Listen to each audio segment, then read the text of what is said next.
What happens when the greatest city in the world falls to barbarian invaders, and panicking citizens blame the Christians? In 410 AD, the Visigoths under Alaric sacked Rome, and Augustine found himself defending not just his faith, but an entire vision of civilization. Tonight, we follow the man who wrote in the shadow of that sack. His response, The City of God, became a work that shaped Christian thinking about history and the state for many centuries. But before he could write this masterwork, Augustine had to travel his own long road from a conflicted youth to a shepherd of souls. That journey began with the smallest moments that would echo through eternity. Picture young Augustine, about 11 years old, walking through his neighborhood of Thagast with a group of friends on a warm evening. The air carries the scent of dust and growing things. They pass a pear tree heavy with fruit, its branches drooping under the weight of pears that shine in the fading light. Augustine stops. His friends gather around him, grinning with the kind of mischief that schoolboys have always known. The pears hang there, ripe and inviting. But here's what makes this moment strange. Augustine isn't hungry. His family has enough food. These pears don't even taste particularly good.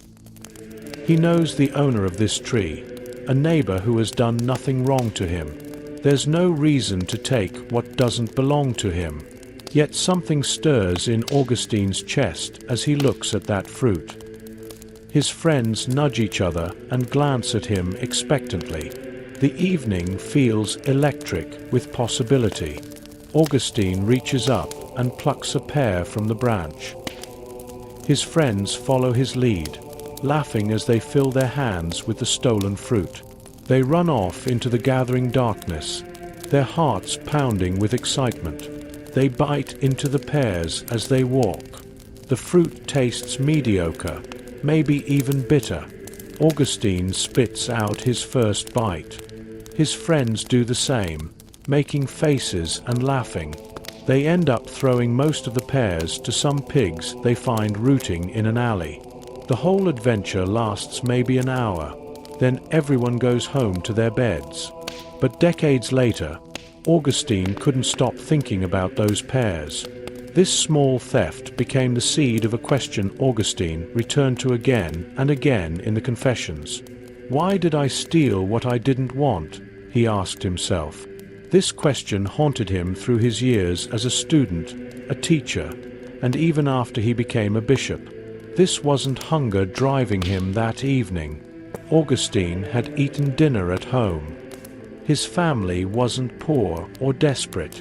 The pears themselves held no special appeal. He didn't even want them once he had them. So what moved his hand to reach for that fruit? What made him choose to break a rule when breaking it brought him no real benefit? Augustine saw that he stole for the pure joy of doing wrong. The thrill came not from getting the pears, but from taking them when he shouldn't. He loved the feeling of rebellion, the rush of doing something forbidden with friends who understood the same dark pleasure. The sweetness wasn't in the fruit, but in the breaking of the rule itself. Standing there with his friends, Augustine felt the intoxicating power of choosing his own way instead of the right way. The pears tasted bitter in his mouth, but the rebellion felt sweet in a way that would puzzle him for years. He had tasted something that seemed more appealing than goodness itself. The act of stealing became more attractive than the thing stolen. When Augustine later analyzed the theft in the Confessions, he concluded that the theft revealed the pleasure of doing wrong and companionship as motives. He began to understand that people don't usually choose evil because they want bad things. They choose evil because they want good things in the wrong way, at the wrong time, or for the wrong reasons. Augustine wanted friendship and adventure and excitement. These are good desires. But he sought them through theft and rule-breaking, turning good longings toward harmful actions. The pear theft taught Augustine that sin comes from what he called disordered love. Our hearts know how to love, but we often love the wrong things or love good things in harmful ways. We want pleasure, so we hurt others to get it. We want security, so we hoard what should be shared. We want respect, so we tear down those around us.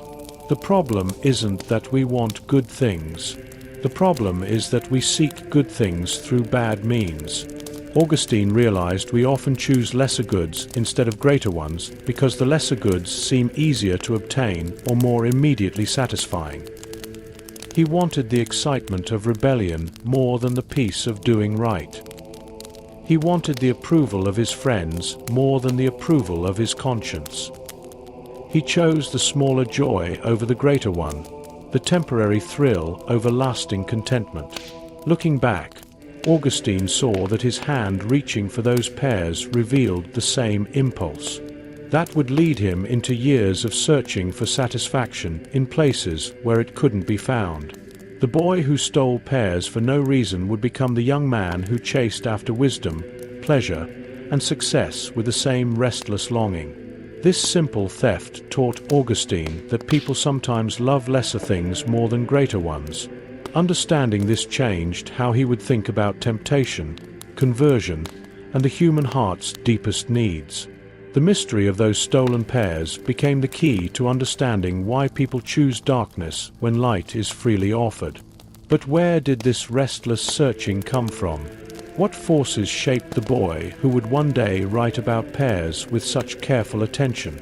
To understand Augustine's journey, we need to see the world that formed him. Augustine grew up caught between three different worlds, each pulling him in a different direction. Born in Thagast in 354 AD, he lived at a crossroads where Roman roads, Berber traditions, and Christian churches created a restless energy that would shape his soul. Imagine a household where your mother's prayers rise with the dawn. Monica whispered Christian prayers over her sleeping children each morning. She fasted regularly and attended church services whenever possible. Her faith filled the house like the scent of bread baking. Monica spoke to God as if he lived in the next room, expecting answers to her prayers the way she expected sunrise each morning. His father Patricius lived in the same house, but inhabited a different world entirely. He worshipped the old Roman gods and cared more about his son's education and career prospects than his spiritual development. Patricius saved money to send Augustine to better schools in bigger cities. He wanted his boy to climb the ladder of Roman success, seeing Christianity as his wife's harmless hobby rather than something that would interfere with real advancement. Though Patricius would eventually convert to Christianity on his deathbed, during Augustine's childhood, he remained focused on earthly achievements. These two parents created a tension that ran through Augustine's daily life. At breakfast, Monica might speak about trusting God's providence. At dinner, Patricius discussed which rhetorical techniques would impress important people.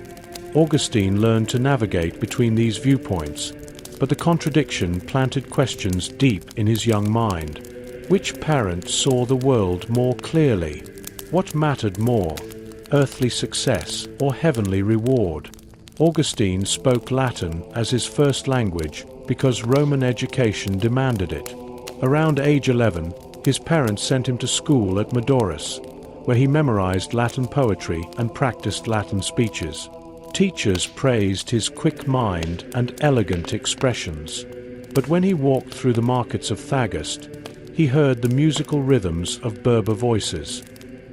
His neighbors told stories in languages that carried the weight of centuries, reminding Augustine that Rome's influence rested on something much older.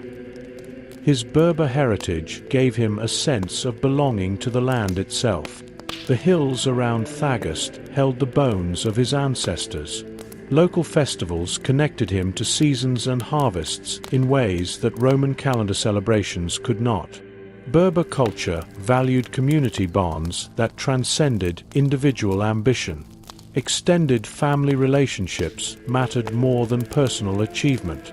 Augustine absorbed these values, even as Roman schools taught him to prize individual excellence above group loyalty. Augustine excelled in Roman schools beyond what even his ambitious father had hoped.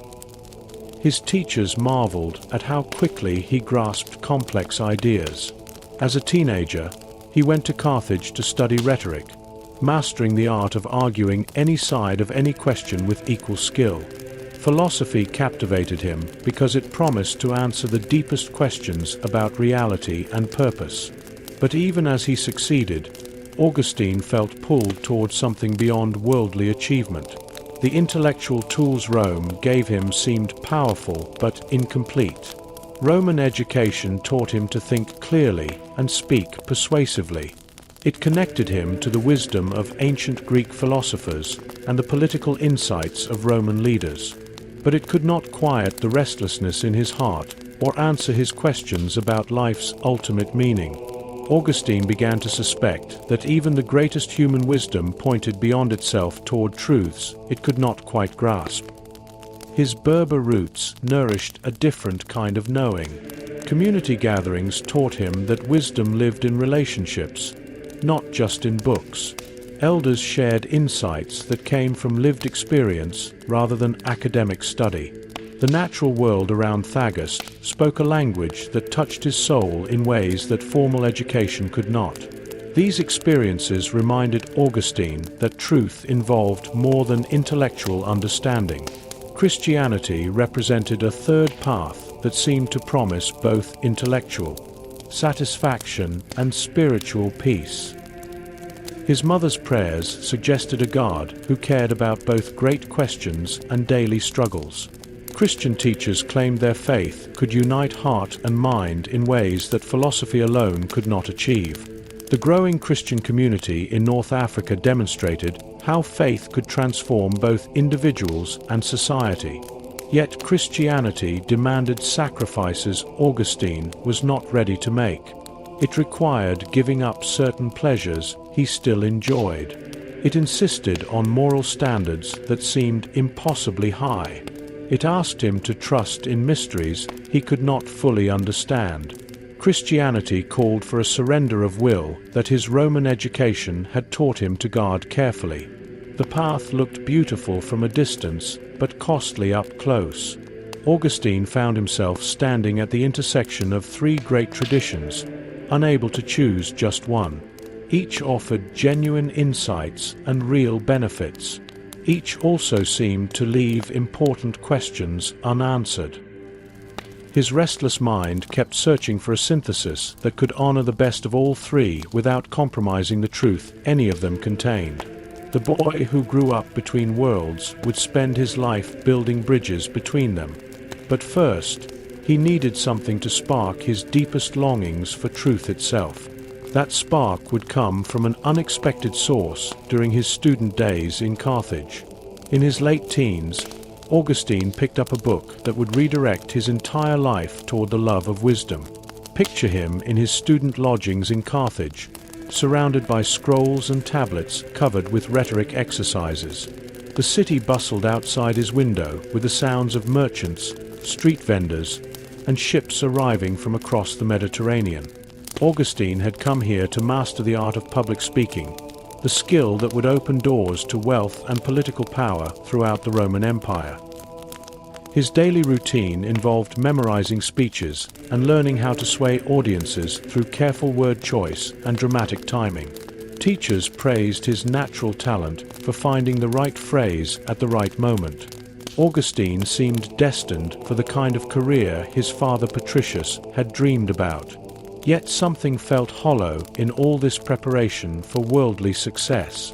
One afternoon, Augustine discovered Cicero's Hortensius among the texts his rhetoric teacher had assigned, a now-lost dialogue that Augustine later said first enkindled his love of wisdom. Unlike the technical manuals on speaking techniques, this work promised something different. Cicero had written it as a defense of philosophy itself, arguing that the pursuit of wisdom represented humanity's highest calling. Augustine opened the scroll expecting another dry academic exercise.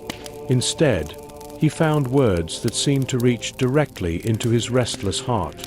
Cicero wrote with the same eloquence that had made him Rome's greatest orator, but he turned his skills toward praising a life devoted to seeking truth. He described philosophy as a medicine for the soul's deepest ailments. He argued that worldly honors and pleasures could never satisfy the human longing for understanding.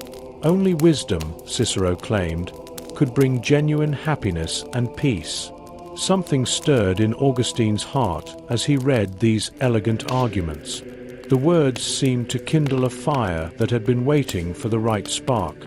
Augustine felt as if Cicero was speaking directly to him, calling him away from the pursuit of career success toward something infinitely more valuable. The rhetoric student, who had been focused on mastering techniques for persuading others, suddenly found himself persuaded by a vision of life he had never seriously considered. Augustine later described this moment as awakening what he called an incredible burning desire for wisdom and truth.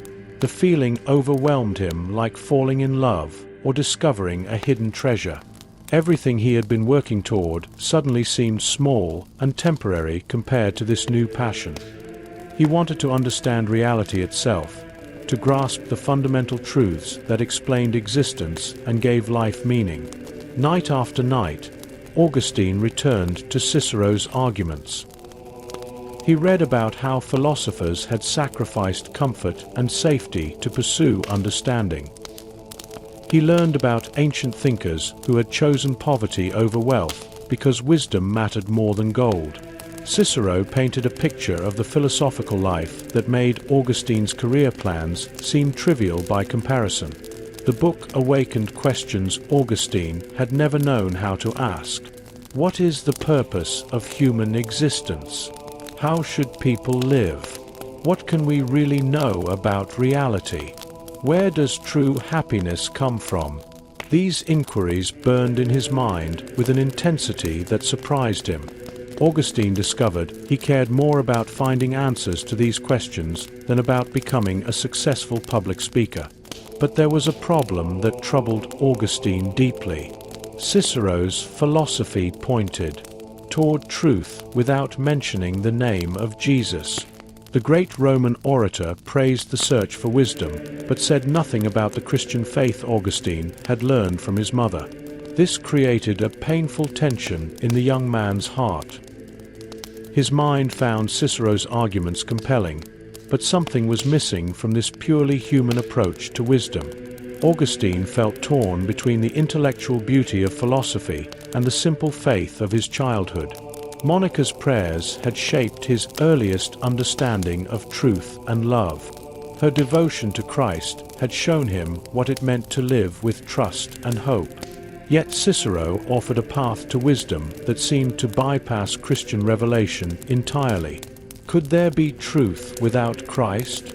Could wisdom exist apart from the God his mother served so faithfully? This conflict would send Augustine searching through different schools of thought, each promising answers he could not quite find. The young man who had discovered his love of wisdom through Cicero's eloquent pages would spend years trying to satisfy both his mind's need for truth and his heart's longing for God. Cicero's Hortensius had planted a seed that would grow into Augustine's lifelong quest for wisdom. The book awakened a hunger that worldly success could never fill. Augustine now carried within himself a restless desire for truth that would drive him forward through years of searching, questioning, and wandering. But even as Augustine began his intellectual journey away from the faith of his childhood, someone else was beginning a different kind of journey on his behalf. While he pursued philosophy and pleasure, another heart was preparing for a vigil that would last 3 decades. Monica began her vigil in the darkness before dawn, kneeling beside her bed while her household still slept. Her knees had worn smooth spots in the wooden floor from years of this daily ritual. She whispered her son's name to God before the sun rose, asking for his soul's salvation with the same urgency a mother might plead for her child's life. Monica watched her brilliant son drift away from the Christian faith she had taught him in childhood. The boy who had once listened to Bible stories at her knee now spoke of philosophical systems she could barely understand. Augustine filled his conversations with talk of cosmic forces and secret wisdom that seemed to push Christ further from his heart. He lived openly with a woman he refused to marry, fathering a child outside the bounds of Christian teaching. Each choice Augustine made seemed to carry him further from the path Monica had hoped he would walk. When Augustine embraced the Manichaeans, a religious sect that promised secret knowledge about good and evil, Monica's heart nearly broke. These teachers claimed they could explain the universe through special revelations available only to the enlightened few. They rejected large portions of Christian scripture as corrupted and false. Augustine wrote home enthusiastically about their sophisticated approach to spiritual questions, not understanding how deeply his words wounded his mother's faith. Monica could not comprehend how her prayers seemed to be driving Augustine further from Christianity rather than closer to it. The more fervently she prayed, the more exotic his spiritual experiments became. She began to wonder if God was listening to her pleas at all. Other mothers saw their sons embrace the faith and enter respectable marriages. Monica watched her most gifted child chase after teachings that seemed designed to lead souls away from Christ. In her darkest moments, Monica sought counsel from her local bishop. She arrived at his residence carrying Augustine's latest letter filled with Manichaean ideas. The bishop listened patiently as Monica poured out her fears about her son's eternal fate. She begged him to write to Augustine, to visit him, to do something to bring the wandering young man back to Orthodox faith. But this wise pastor surprised Monica with his response. He told her that Augustine was still too intoxicated with his new ideas to listen to correction from anyone. The bishop had seen other young men go through similar phases of intellectual rebellion. He counseled patience rather than intervention. Then he spoke words that became prophetic, something like, "It is impossible that the son of such tears should perish." These words planted hope in Monica's heart that would sustain her through the most difficult years of Augustine's searching. She held on to the bishop's encouragement like a lifeline during storms. When Augustine moved to Rome to advance his teaching career, Monica trusted that God could reach him there. When he relocated again to Milan for better opportunities, she followed him across the Mediterranean Sea, believing that her prayers were somehow preparing the ground for his eventual conversion. Monica's faith remained steady through Augustine's years of searching, even when he seemed to move further from Christianity with each passing season. She learned to pray not just for his return to faith, but for his protection during his wandering. Monica asked God to keep Augustine's heart soft despite his intellectual pride. She prayed that his restless searching would eventually lead him home rather than into permanent exile from truth. She saw something in her son that he could not yet see in himself. Monica recognized that Augustine's very restlessness testified to a heart made for God that would never find rest elsewhere.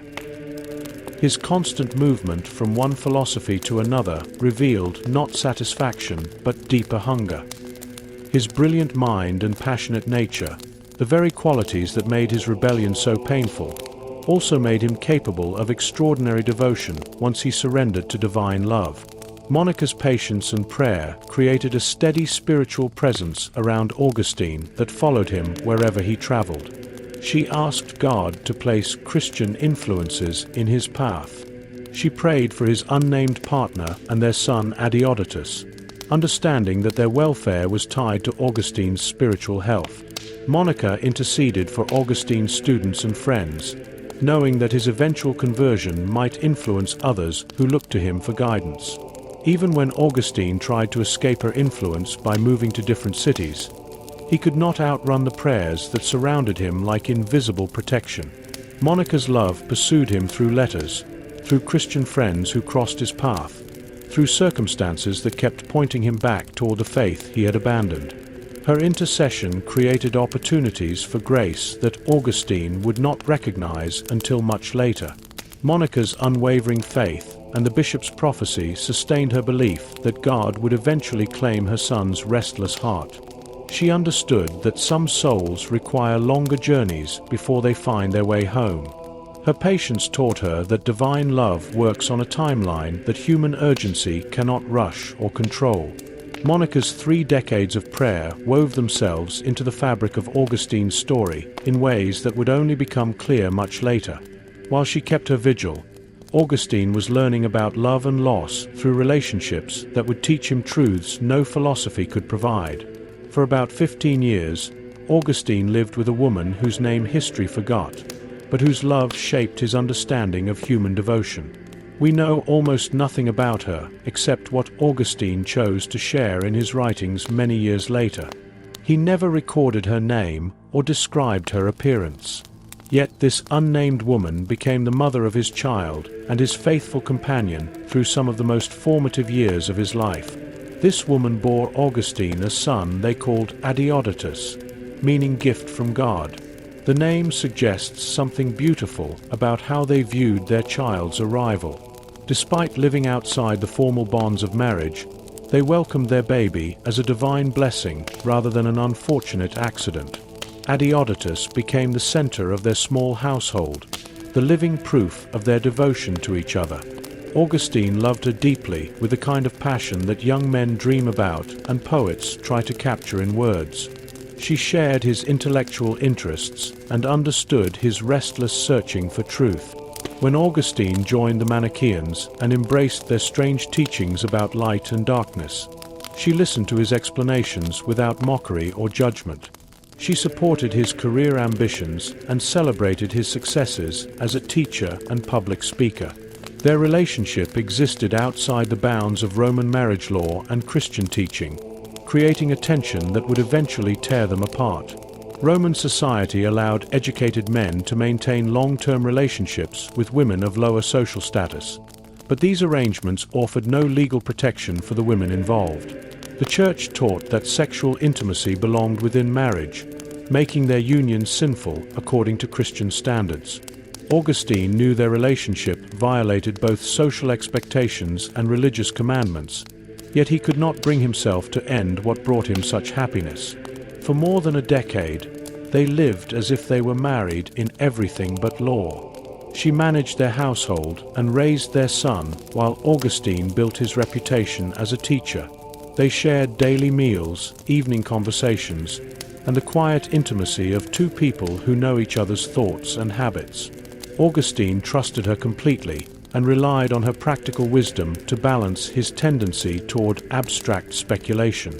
But as Augustine's career advanced and his ambitions grew, the irregular nature of their relationship became an obstacle to further advancement. Roman society expected successful men to marry women of appropriate social standing who could enhance their political prospects. Augustine's mother Monica had begun arranging a suitable marriage for her son, hoping to secure his future while bringing him back toward Christian respectability. When social pressures and Augustine's own ambition led him to pursue a respectable marriage, he ended their relationship. The decision destroyed something precious in Augustine's heart while teaching him harsh lessons about the cost of worldly ambition. He later wrote about this separation with pain that remained fresh even decades afterward. The woman who had shared his life for 15 years simply disappeared from his story, leaving only the echo of loss in his memory. The separation tore Augustine's heart in ways that taught him about sacrifice, loss, and the cost of choosing duty over love. He discovered that some choices create wounds that never fully heal. Augustine learned that pursuing social advancement sometimes requires abandoning the relationships that matter most. The pain of losing her opened his eyes to the difference between loving someone and using someone for personal benefit. His son Adiodatus remained with Augustine according to Roman custom, becoming not just his child but his intellectual companion and fellow seeker. The boy possessed his father's quick mind and his mother's gentle spirit. Augustine delighted in teaching his son philosophy and rhetoric, amazed by how readily the child grasped complex ideas. Adiodatus asked questions that challenged his father's thinking and offered insights that surprised even Augustine's sophisticated friends. Augustine saw in Adiodatus a sharp mind and gentle spirit that reminded him daily of both love's gifts and its complications. The boy carried his mother's features and mannerisms, making her absence more poignant with each passing day. Yet Adiodatus also represented the beautiful fruit of their relationship, proof that their love had created something lasting and precious despite its irregular beginning. Father and son studied together, prayed together, and searched for truth together. Augustine included Adiodatus in philosophical conversations with other intellectuals, proud of his son's contributions to their discussions. Augustine would later baptize Adiodatus with him in Milan, but the boy died young after they returned to Africa. The boy's presence kept Augustine connected to the memory of his lost love, while pointing toward hopes for the future. The pain of losing his partner and the joy of raising his son created a tension that drove Augustine deeper into questions about love's true nature. He began to understand that human affection, however intense, always carries the possibility of loss. Augustine learned that earthly love creates both profound happiness and devastating vulnerability. This relationship taught Augustine that human love, however deep, points beyond itself toward a love that never fails or fades. His experience of loving completely and losing painfully prepared his heart to recognize a love that promises never to abandon those who trust in it. Augustine's wounded heart was searching for something that could heal the places where human love had failed him. In Milan, he would encounter someone whose words carried a different kind of power. Augustine arrived in Milan in 384 to teach rhetoric, but he discovered a preacher whose words would change his life forever. Bishop Ambrose possessed both the rhetorical prowess that Augustine admired as a fellow master of words and the allegorical scriptural teaching that opened Augustine's mind to a Christian philosophical synthesis he had never imagined possible. Picture Augustine arriving in this northern Italian city, carrying letters of introduction and high hopes for advancing his teaching career. Milan served as the western capital of the Roman Empire, a place where ambitious young men could catch the attention of powerful patrons. Augustine had accepted a position as the city's official rhetoric teacher, responsible for composing speeches that praised the emperor and defended imperial policies. The job required Augustine to attend important civic ceremonies, including services at Milan's magnificent cathedral. He had heard stories about Bishop Ambrose long before arriving in the city. People spoke of this remarkable preacher who could hold audiences spellbound for hours. Educated Romans praised his sophisticated understanding of philosophy and literature. Even pagans admitted grudging respect for his intellectual abilities. Augustine decided he needed to study this famous speaker's techniques. Augustine came to the cathedral initially to analyze Ambrose's speaking methods, positioning himself where he could observe the bishop's gestures and vocal patterns.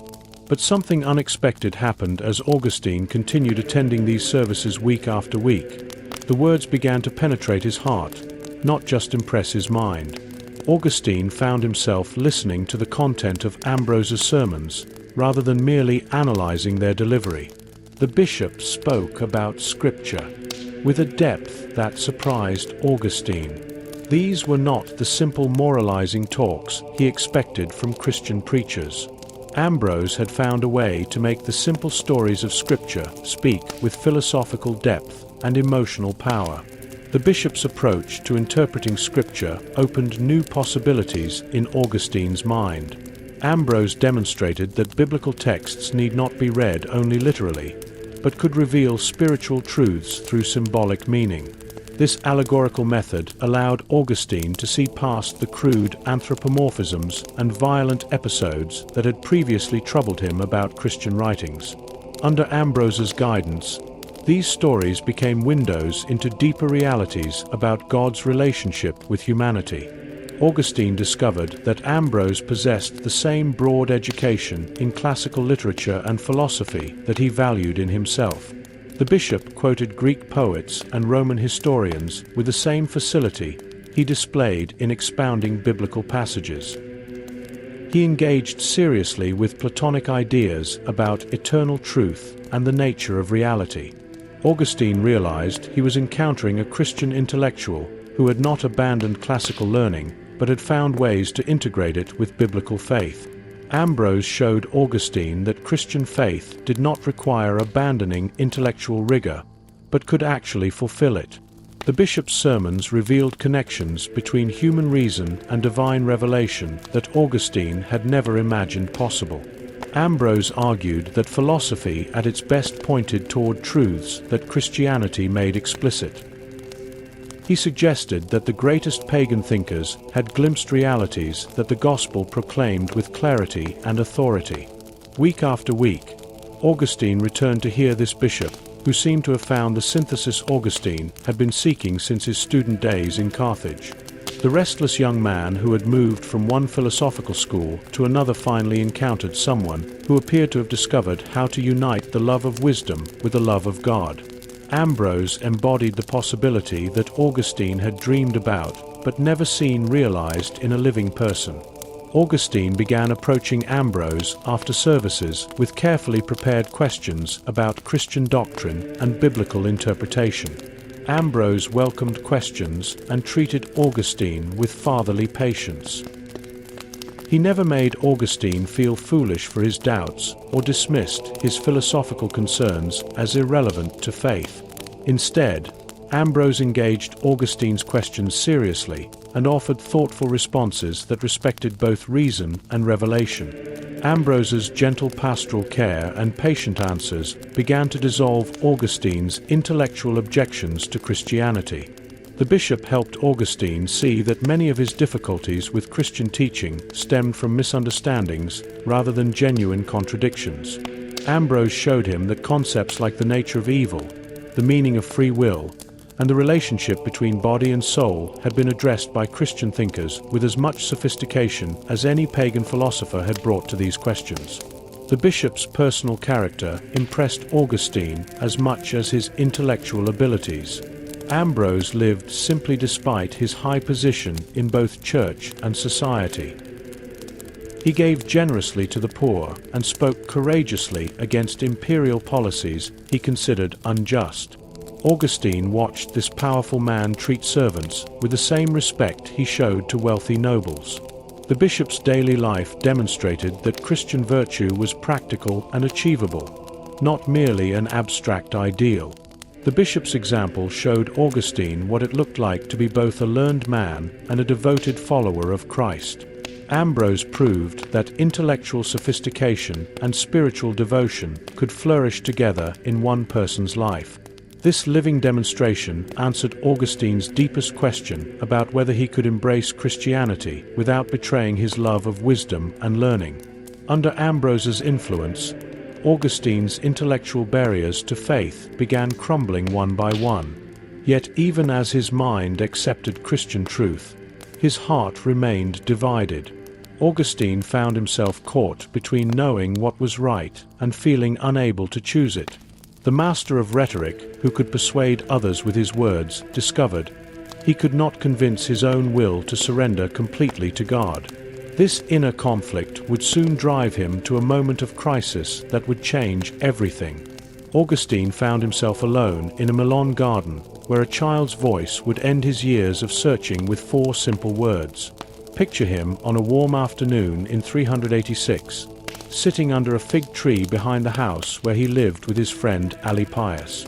The air carried the scent of ripening fruit and flowering vines. Somewhere nearby, children played their games, their voices drifting over garden walls. Augustine sat weeping, torn between his desire for God and his inability to let go of worldly attachments.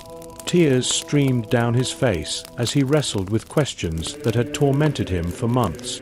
He understood now that Christianity was true. Ambrose's preaching had answered his intellectual objections. His mind was convinced, but his heart remained divided.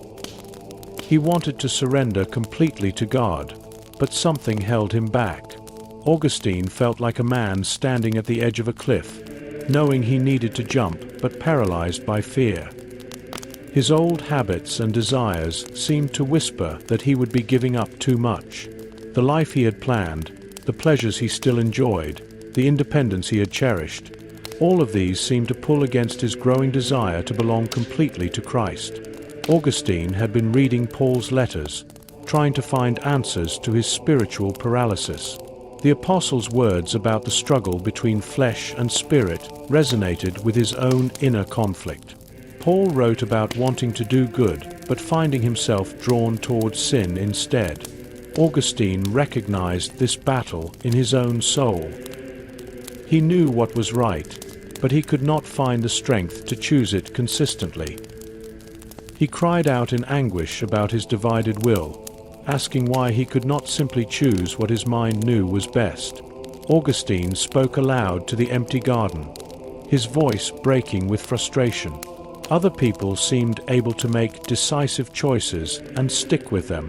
Why did he feel so weak and conflicted? Why could he not simply decide to follow Christ and then do it without looking back?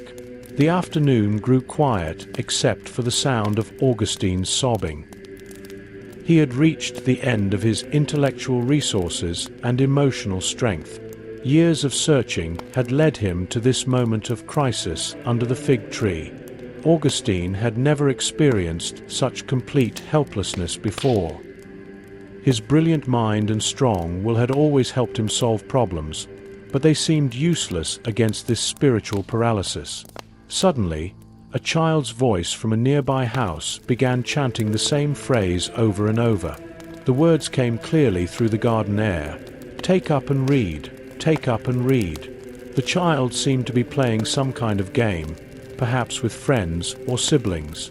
The simple chant continued for several moments, echoing off the garden walls and trees. Augustine lifted his head from his hands and listened to this unexpected sound.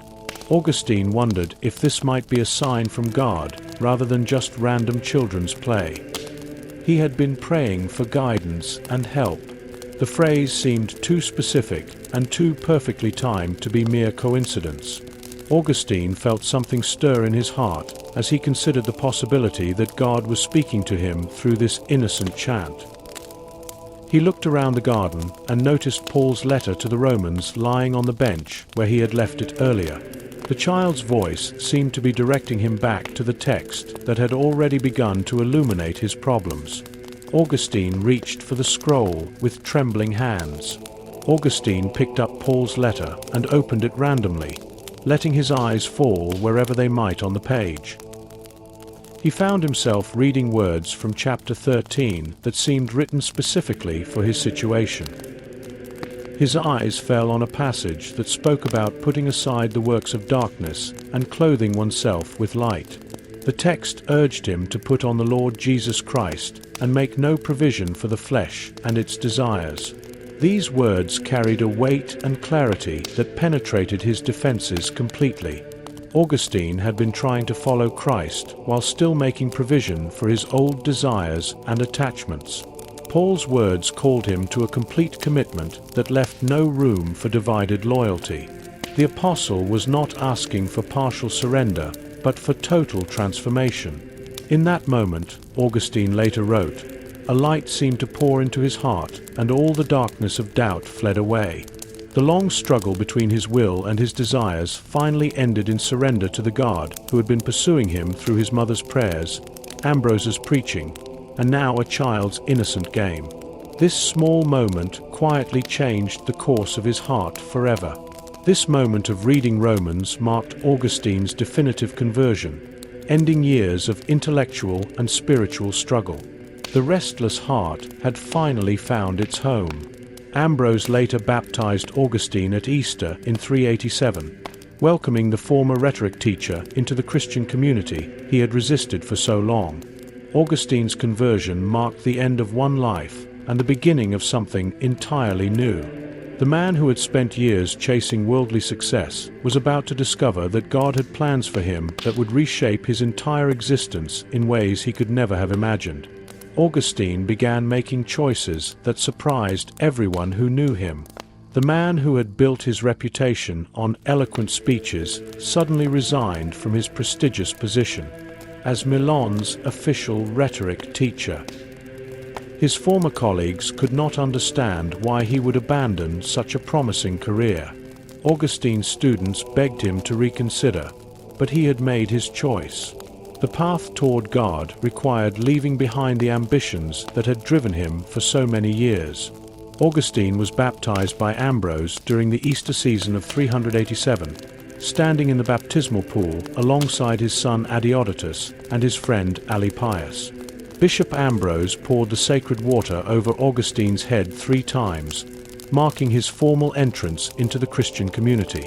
The ceremony represented a death to his old life and a birth into something entirely new.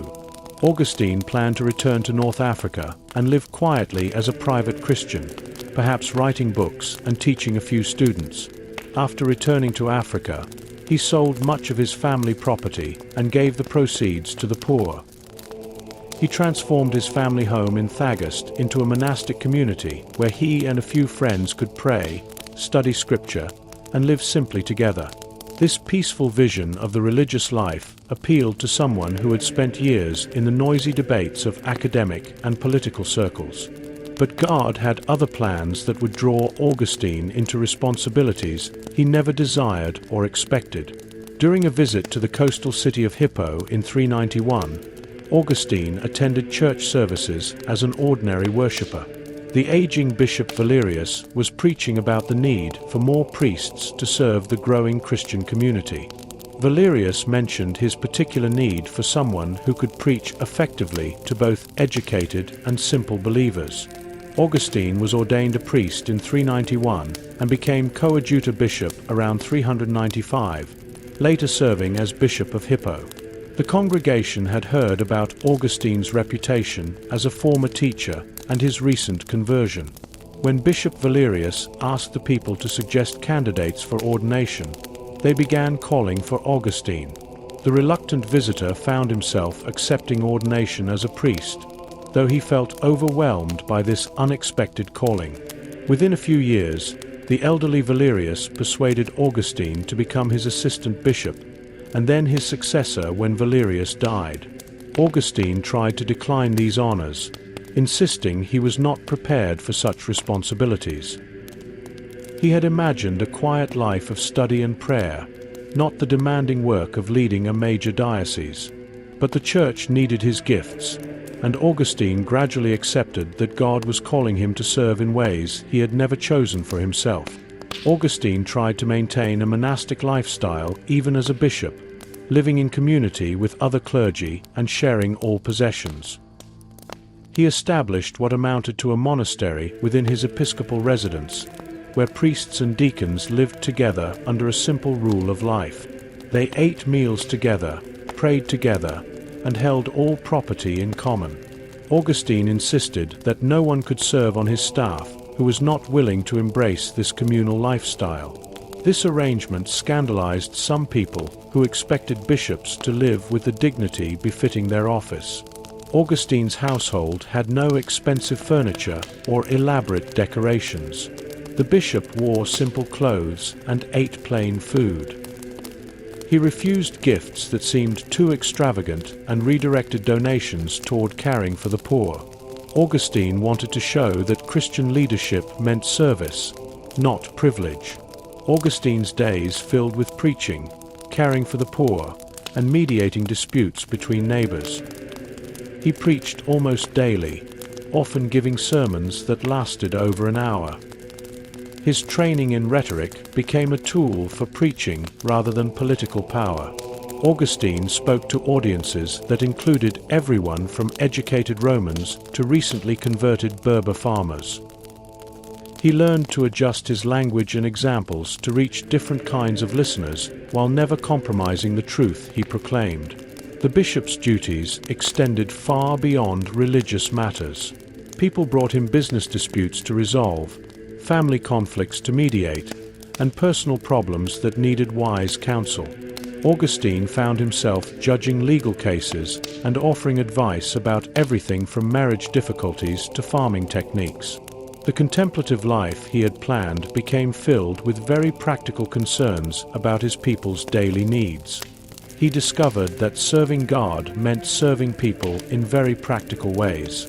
Augustine spent hours listening to widows who needed protection from greedy relatives. He intervened when powerful landowners tried to cheat their workers. The bishop wrote letters recommending honest merchants and warning against dishonest ones. Augustine learned that love of God expressed itself through care for neighbors in their most ordinary struggles. The contemplative life he had imagined became a life of constant pastoral care and administrative responsibility. Augustine rarely had uninterrupted time for study or private prayer. His days filled with meetings, correspondence, and the endless small crises that arise in any community. Yet this busy service taught him that prayer and action could be woven together in a bishop's daily work. Augustine found God in this busy service, learning that prayer and action could support each other rather than competing for his attention. Picture Augustine discovering that sometimes the path to God leads not away from the world, but deeper into loving service of others. His rapid transformation from professor to monk to bishop shows how God can redirect a life completely when someone finally surrenders to divine calling. Yet even as Augustine embraced his pastoral duties, something stirred within him to capture the story of his journey in a way no one had ever attempted before. Around 397, Augustine began writing something entirely new in literature, a book that blended autobiography, prayer, and philosophical reflection in ways no one had attempted before. Picture the bishop in his study, surrounded by scrolls and writing tablets. The evening light filters through his window as he picks up his stylus to begin his confessions. Augustine wanted to do more than simply record the events of his past. He felt called to examine his life as a way of praising God for the mercy that had pursued him through years of wandering. Augustine chose an unusual approach for his narrative. Instead of writing about himself in the third person like other autobiographers of his time, he addressed God directly throughout the work. Every page reads like an intimate conversation between Augustine and his Creator. He wrote sentences like prayers, acknowledging God as both his audience and the true author of his story. This created an atmosphere of worship that transformed personal confession into spiritual literature. He invited his audience to overhear his most private thoughts and struggles. Readers become witnesses to his spiritual journey rather than distant observers of historical events. This technique made the book feel immediate and personal, as if Augustine was speaking directly to each person who opened his pages. The bishop structured his confessions to move between storytelling and theological reflection. He would describe an episode from his youth, then pause to explore what that experience revealed about human nature or divine providence. Augustine examined his theft of pears with the same serious attention he gave to complex philosophical questions. He also reflected on memory, time, and desire, showing readers how ordinary events carry profound spiritual significance when viewed through the lens of faith. Augustine wrote with startling honesty about his sexual struggles, his pride, and his resistance to grace. He described his years with his unnamed lover without trying to excuse or minimize his choices. Augustine admitted his ambition for worldly success and his difficulty giving up pleasures he knew were harmful. This brutal self-examination was unprecedented in ancient literature, where authors typically presented idealized versions of themselves. This transparency about spiritual struggle made his eventual conversion more believable and inspiring rather than discouraging. Augustine showed readers the difference between outward respectability and inner turmoil. He described the gap between knowing what was right and having the strength to do it. His honesty about inner struggle gave comfort to others who faced similar conflicts. Augustine understood that his story could help others who were torn between worldly ambition and spiritual longing. He wrote for people who struggled with divided hearts and conflicted desires. The bishop wanted his confessions to serve as both testimony and guidebook for others walking the difficult path toward God. The book became both a personal testimony and a guide for others seeking God through their own confusion and searching. Augustine showed that spiritual progress rarely follows a straight line. He demonstrated how God works through human mistakes and delays. The bishop's honesty about his struggles gave hope to readers who worried that their own failures disqualified them from divine love. Augustine revealed something revolutionary about how to understand a human life. He suggested that personal history becomes meaningful when viewed as part of God's larger plan. Individual experiences find their true significance in relation to divine purpose. Augustine showed that even wrong choices and wasted years could serve God's ultimate design for a person's life. Augustine showed that a life story could be a form of worship, a way of recognizing God's grace working through human weakness. He transformed autobiography from mere historical record into spiritual exercise. Augustine proved that examining one's past with grateful honesty could become a prayer of thanksgiving. His approach influenced countless later writers who saw their own stories as ways of glorifying God. Augustine created a new literary form by combining personal narrative with prayer and theological reflection in one intimate work. The Confessions was unprecedented in mixing prayer and autobiography, and its honesty about inner struggle gave comfort to others facing similar spiritual battles. The bishop's most famous insight from the Confessions spoke to the universal human experience of longing. He wrote that God had made human beings for himself, and that human hearts remain restless until they find their rest in divine love. These words gave language to feelings that many people recognized but could not express. Augustine's observation about restless hearts became a prayer for seekers everywhere who felt the same spiritual hunger that had driven his long search for truth. Augustine's Confessions showed readers that God could use even their wanderings and mistakes for good. The restless heart that had driven him through years of searching had finally found its home in divine love. His journey from stolen pears to episcopal robes proved that no one travels too far for God's mercy to reach them. But even as Augustine found peace in his personal relationship with God, the world around him was about to shake with events that would test every Christian's faith. The eternal city itself would soon face destruction, and Augustine would need to answer questions that went far beyond individual conversion. In 410, shocking news reached Augustine in North Africa that would force him to grapple with the deepest questions about God's role in history. Refugees stumbled off ships with stories that seemed impossible to believe. Rome, the eternal city that had ruled the world for over 1,000 years, had fallen to Visigoth warriors led by King Alaric. The unthinkable had happened. The city that called itself eternal had been conquered, looted, and left in flames. These displaced Romans carried more than just their belongings and traumatic memories. They brought accusations that cut to the heart of Christian faith. The refugees blamed Christians for abandoning the old gods who had protected the empire for centuries. They argued that Rome had prospered as long as citizens honored Jupiter, Mars, and the other traditional deities.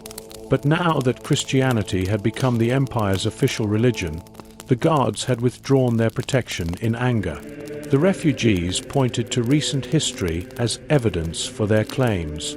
Constantine had made Christianity legal less than a century earlier. Theodosius had banned pagan worship only 20 years before Rome's fall.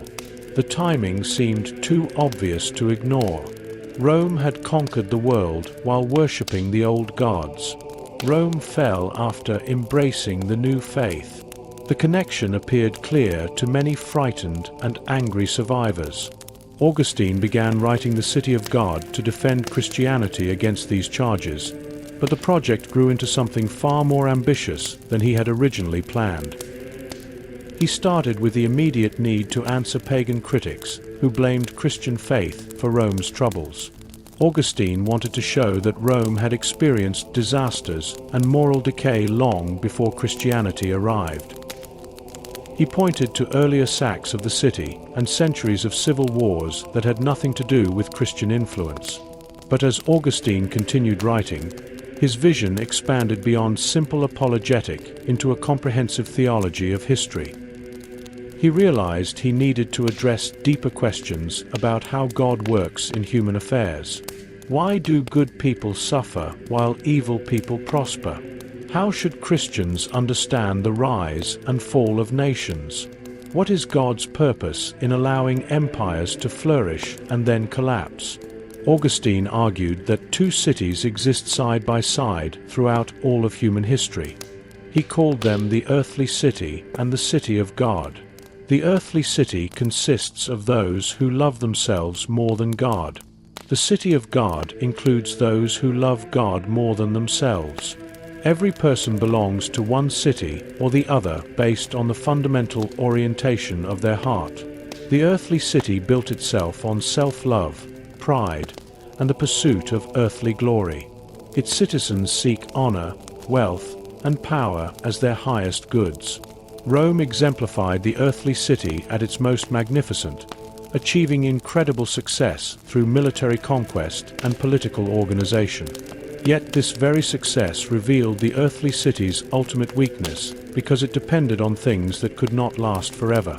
The city of God builds itself on love of God and love of neighbor. Its citizens seek eternal goods that cannot be taken away by armies or destroyed by time. They may participate fully in earthly affairs, but they do so as pilgrims whose true home lies elsewhere. Christians can be excellent soldiers, farmers, merchants, and rulers while remembering that these roles are temporary assignments rather than ultimate identities. These two cities intermingle throughout history in ways that make them impossible to separate completely in this life. Augustine explained that both saints and sinners live in the same neighborhoods, work in the same jobs, and participate in the same governments. The wheat and weeds grow together until the final harvest when God will separate them. No earthly institution perfectly represents either city because all human organizations contain mixed populations with mixed motives. Augustine taught Christians to be good citizens while remembering that their true citizenship belongs to heaven. He encouraged believers to serve faithfully in government, military, and business while maintaining proper perspective about these earthly roles. Christians should work for justice and peace in their societies without expecting to create perfect governments or eliminate all conflict. They should take their civic duties seriously without making political success their ultimate goal. This vision helped Christians understand how to live faithfully under any government, whether ruled by Christian emperors or pagan dictators. Augustine showed that the Church's mission did not depend on having political power. Christians could flourish under persecution just as well as under imperial favor. The city of God advances through faithful witness rather than political control. Augustine composed the City of God over many years after the sack, creating one of the most influential works in Western thought. He wrote 22 books covering everything from pagan mythology to Christian eschatology. He examined classical philosophy, biblical history, and contemporary politics with equal care. The work provided a framework for understanding history that influenced medieval kings, Renaissance humanists, and modern political theorists. Augustine's response to Rome's fall established principles that continue shaping how people think about government, citizenship, and historical change. He created a vision that could make sense of both earthly success and earthly failure. Augustine showed that God's purposes transcend the rise and fall of any particular civilization. His insights help believers navigate political upheaval with confidence that God remains sovereign regardless of which earthly powers hold control. So Augustine taught Christians how to live faithfully whether empires rise or fall, anchoring their hearts in eternal truth rather than earthly power. Yet even as he provided this grand vision of history, Augustine found himself drawn into debates about something even more fundamental: the very nature of the human heart and its capacity to choose good. A British monk named Pelagius challenged Augustine with ideas that would force the Church to wrestle with the deepest questions about human nature and God's healing power. Picture Augustine in his study in Hippo around 412, reading letters that disturbed him deeply. Reports had reached North Africa about a charismatic teacher from Britain who was spreading ideas that seemed to contradict everything Augustine had learned about salvation. This monk, named Pelagius, possessed a brilliant mind and sincere devotion to Christian living. He inspired many followers with his calls for moral excellence and spiritual discipline. Pelagius taught that humans could choose to live without sin if they simply tried hard enough, making God's grace helpful but not strictly necessary for salvation. He argued that God created people with free will that remained completely intact even after Adam's fall. According to Pelagius, every person possessed the natural ability to choose good over evil in every situation. Sin resulted from bad choices rather than any fundamental corruption of human nature. People could achieve perfect righteousness through determined effort and careful attention to divine commands. This teaching appealed to many Christians who wanted clear guidance about how to live holy lives. Pelagius offered a straightforward message that put responsibility squarely on individual shoulders. He told his followers that they possessed everything necessary to please God completely. No excuses existed for moral failure because God had given everyone sufficient strength to resist temptation. Pelagius challenged Christians to stop making excuses and start living up to their full potential. The British monk pointed to biblical examples of people who had lived righteously before Christ came to earth. He argued that if Old Testament saints could please God without Christian sacraments or special grace, then surely Christians with access to Christ's teaching could do even better. Pelagius insisted that God would never command something impossible to achieve. Since Scripture commands perfection, human perfection must be attainable through natural human effort combined with divine instruction. Augustine disagreed deeply with these teachings, remembering his own struggles with divided will and the grace that finally freed him in the garden under the fig tree. The bishop recalled his years of knowing what was right, but lacking the power to choose it consistently. Augustine remembered crying out in frustration about his inability to simply decide to follow God, and then do it without internal conflict. His personal experience convinced him that human nature carried wounds that good intentions alone could never heal. Augustine had tried to live righteously through his own strength during his years as a Manichaean, and later as a seeker influenced by Platonic philosophy. He possessed excellent education, strong motivation, and clear understanding of moral principles. Yet Augustine found himself repeatedly choosing lesser goods over greater ones, temporary pleasures over lasting satisfaction, earthly ambitions over spiritual peace. His will seemed divided against itself in ways that mere effort could not overcome. Augustine taught that our wills are wounded and that God's healing grace is needed for true, lasting change. Pelagius emphasized human effort and natural ability to choose good consistently. Augustine explained that fallen humans retain the ability to choose between various earthly goods, but they lack the power to choose God above all earthly things without grace healing their disordered loves. People can decide between different careers, spouses, or lifestyles through natural reasoning. But the fundamental choice to love God supremely requires divine intervention to restore what sin had damaged in the human heart. This was not about God forcing anyone against their will, but about grace restoring the freedom to choose what our hearts truly long for beneath all their confused desires. Augustine taught that grace does not override human choice, but repairs the human capacity for making right choices. Divine assistance enables people to want what they should want and to find strength for pursuing what their renewed hearts desire most deeply. Augustine emphasized that salvation comes as a gift rather than as a reward for human effort or moral achievement. He argued that no one could earn divine favor through good works because even the desire to do good works comes from God's grace. This did not make human effort meaningless, but it meant that every step toward God depended on divine initiative and assistance. Augustine taught that people cooperate with grace rather than earning it. The church councils sided largely with Augustine and condemned Pelagian teaching as heretical. However, the underlying issues continued to surface throughout church history in various forms. Medieval theologians, Protestant reformers, and modern Christians have all wrestled with similar questions about the relationship between human responsibility and divine sovereignty. Augustine's insights about grace became central to both Catholic and Protestant understanding of how God saves sinful humanity. His synthesis influenced Thomas Aquinas, Martin Luther, John Calvin, and countless other theologians who built on his foundation while sometimes disagreeing about specific details.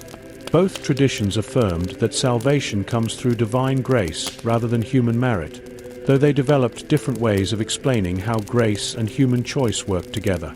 This debate shaped how Christians think about prayer, responsibility, and hope. Augustine's wisdom reminds us that God's grace does not override human choice, but heals the heart's ability to choose love. His own journey from restless searching to peaceful surrender shows how divine mercy can transform even the most conflicted souls into vessels of wisdom and compassion. Tonight, let us rest in the truth that every searching heart can find its way home.